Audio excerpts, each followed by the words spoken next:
Quando a apática senadora Elisiane Gama, que quase não tem nenhuma expressão política no Congresso Nacional, foi acionada como relatora da mais importante comissão parlamentar dos últimos tempos, as sobrancelhas se levantaram.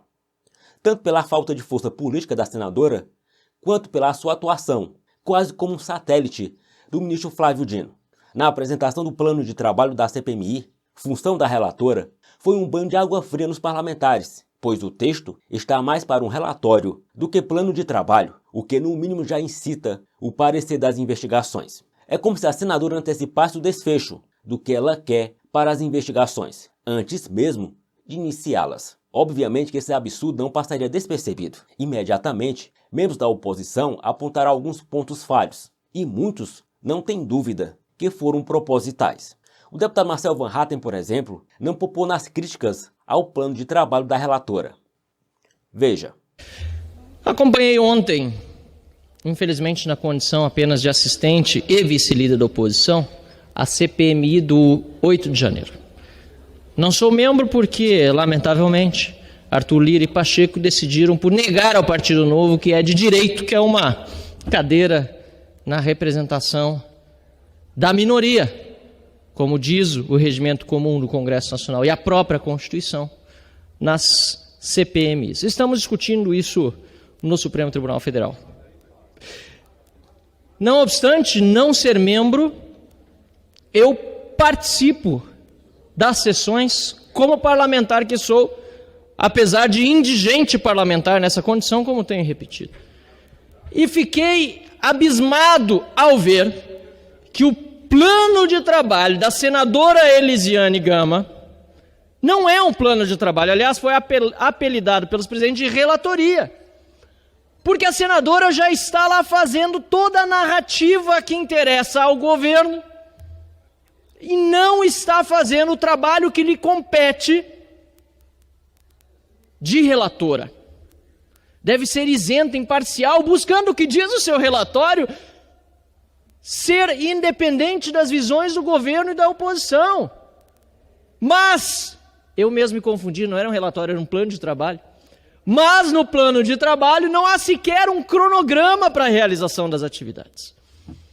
E todo o seu plano de trabalho, que na verdade é um relatório narrativo, trata dos episódios que levaram supostamente ao 8 de janeiro, e nada, absolutamente nada diz sobre as prisões ilegais, sobre os desrespeitos aos direitos humanos, sobre a quebra de respeito também do poder do judiciário em relação aos advogados, na prerrogativa que os profissionais têm de representar os seus clientes. Nada, absolutamente nada.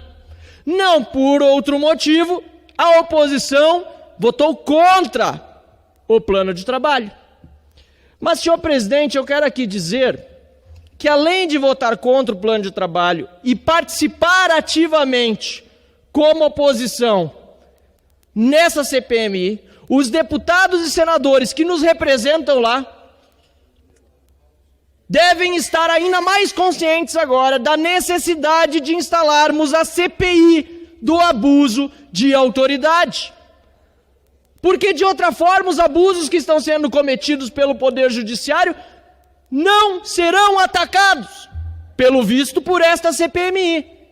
Que todos os deputados e senadores da oposição e aqueles que realmente querem uma investigação, que continuem vigilantes e não aceitem que as narrativas criadas pelo governo e pela relatora, o que muito me entristece, porque o presidente Arthur Maia, por quem tenho enorme respeito, prometeu que teríamos um trabalho independente. Espero que mude o rumo da relatoria, ou mude relatora, se não for independente mesmo.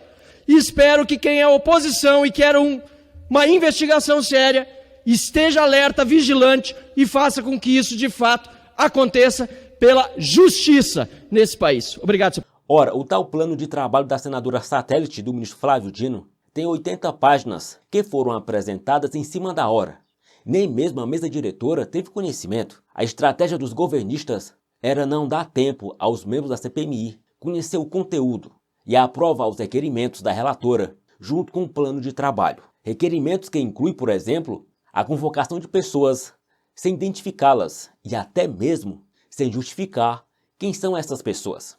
Parece maluquice, mas Elisiane Gama realmente apostava que a CPMI aprovasse a convocação de pessoas aleatórias, sem a identificação antecipada e sem nenhuma explicação por que essas pessoas teriam que depor. A proposta, claro, foi rejeitada, mas a cereja do bolo ficou para a próxima sessão, quando os requerimentos do presidente e da relatora serão os primeiros a serem analisados, já que foram excluídos os requerimentos relacionados a sigilo e imagens, além de documentos que estejam sob os cuidados do STF.